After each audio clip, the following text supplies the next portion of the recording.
Okay, I think we're recording. Cool. Hello everyone. Welcome to the OneClass channel. My name is Millen, and I'm a software engineering student at Carleton University in Ottawa, Canada. Today, I will be going over some commonly asked mathematics questions at both the high school and college or university level. If you're interested in help with your homework, or if you're interested in tutoring, check out the links in the description below. Cool. So I'm going to switch over my screens real fast, and we can get into some mathematic magic.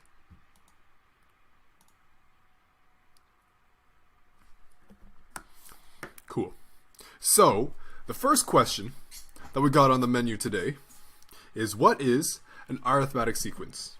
An arithmetic sequence is a sequence of numbers, and the sequence of numbers has an order to them. Like the first element in the list in the sequence is going to be so-and-so. You can't just say, because sometimes when you say sets, sets refer to things without order, but an arithmetic sequence, it has an order. So arithmetic sequence.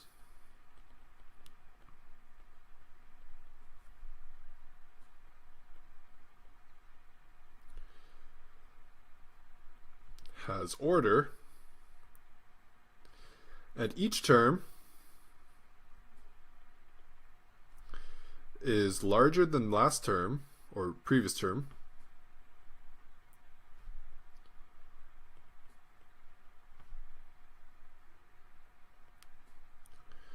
is larger than previous term by same amount each time.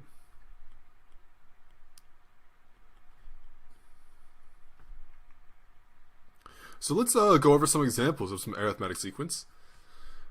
1, 2, 3, 4, 5. That's an arithmetic sequence. We're adding 1 to each term. Every term is 1 bigger than the previous one. Another example of an arithmetic sequence could be something like this. 0, 0.5, 1, 1.5, 2, 2.5. Another example we could have like 7, 14, 21, 28, 35, 42. In this case, like here is adding 1. Here is adding 1, adding 0.5, and here we're adding 7. Okay, now the amount that you're adding each time is called D. Amount added between terms.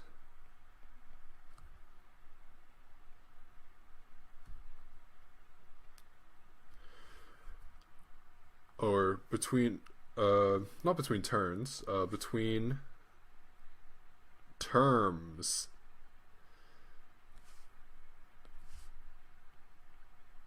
Terms.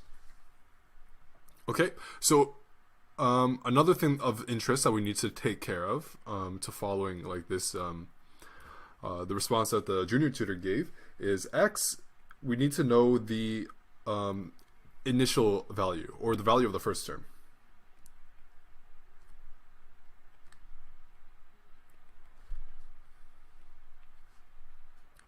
Sometimes this will also be listed as a 0.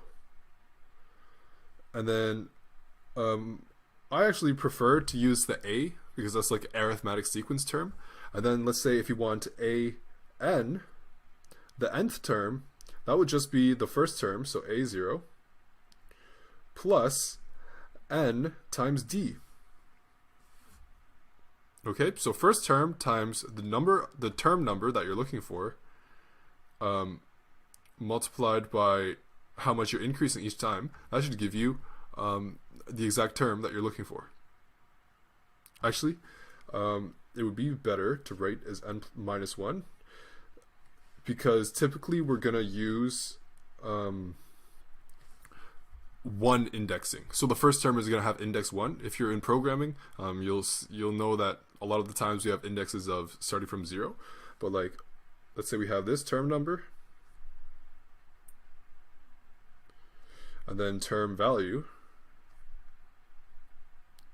if we had like 1, 2, 3, 4, 5, and maybe our term values were like 1, 5, 10, 15, 20, 25, you could see here that this term value is 5 plus 2 minus 1 times 5.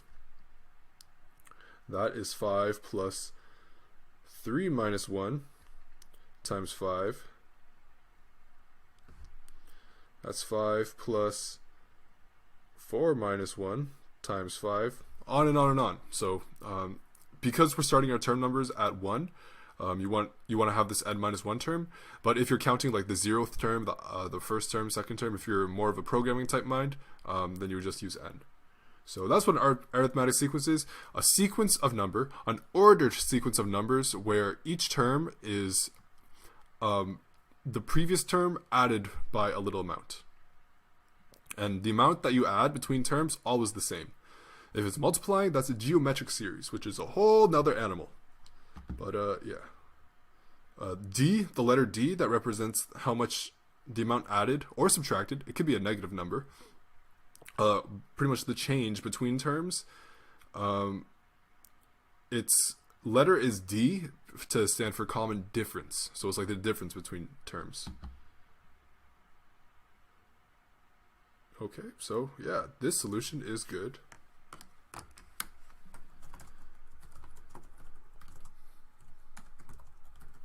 But has a typo.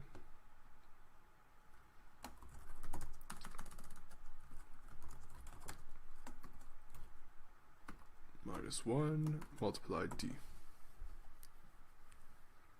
Cool.